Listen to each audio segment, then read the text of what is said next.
เราก็เกือบทำได้ เกือบถึงแล้ว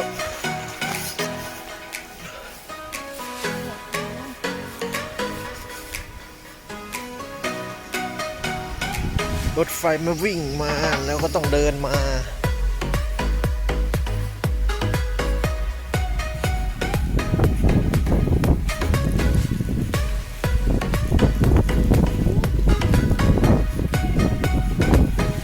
เข้าตา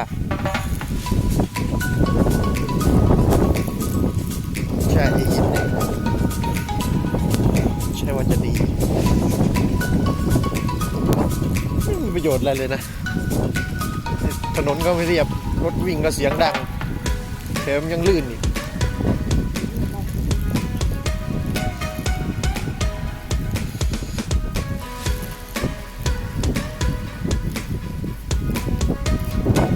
ค่าจ้างปูก็แพง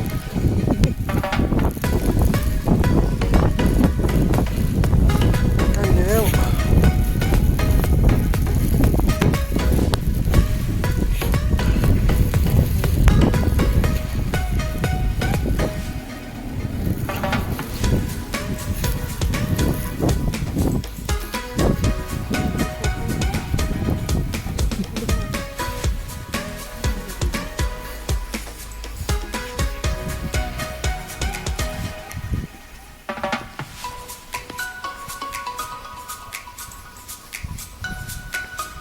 วิ่งไปเอาสวิงไปตักอะไรตักหิมะเนาะ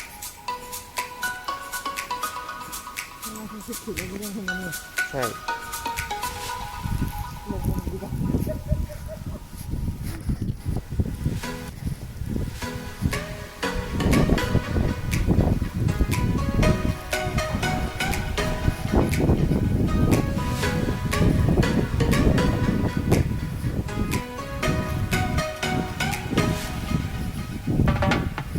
นู่นข้างบน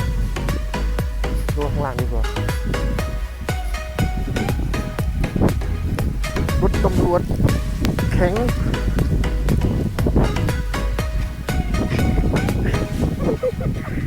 ลมเต็ม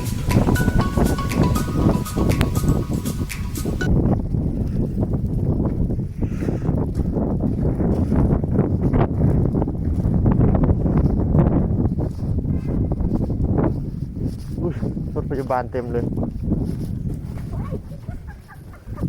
พอเท้าจะพลิกเพราะอันนี้เลย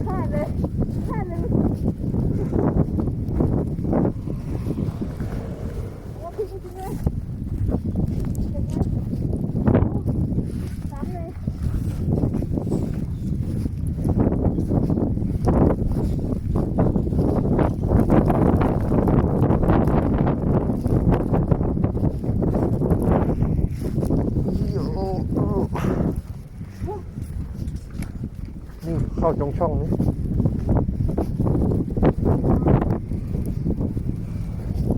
เข้าได้เป็นตู้ล็อกเกอร์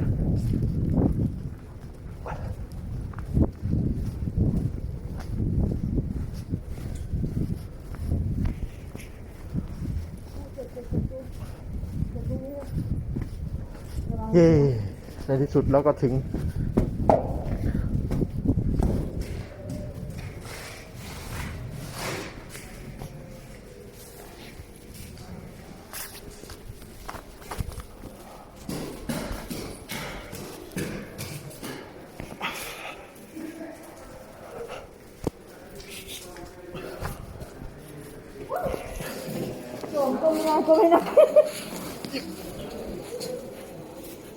เขามาทำอะไรกันเต็มเลย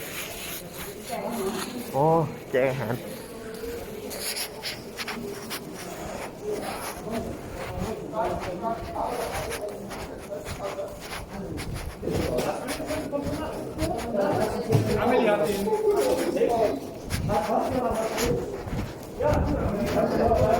เต็มเลย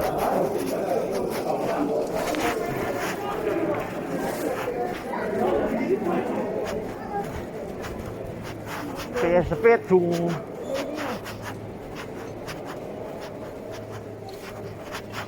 เฮ้ยออฟหมดเลยดวง